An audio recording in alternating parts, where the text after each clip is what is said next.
Tim Animal Rescue Damkar Mat Kota Makassar ini mengevakuasi ular piton sepanjang 4 meter di salah satu rumah warga di Kompleks Taman Kayangan, Kota Makassar, Sulawesi Selatan.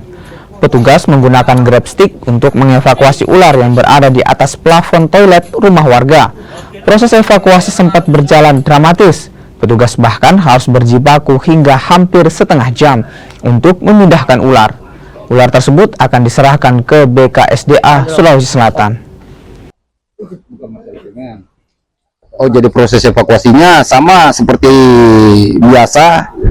Kami menggunakan grab stick. Cuma terkendala tadi dengan posisi ular yang ada di atas plafon. Terus ini ularnya melilit di posisi kuda-kuda ke rumah.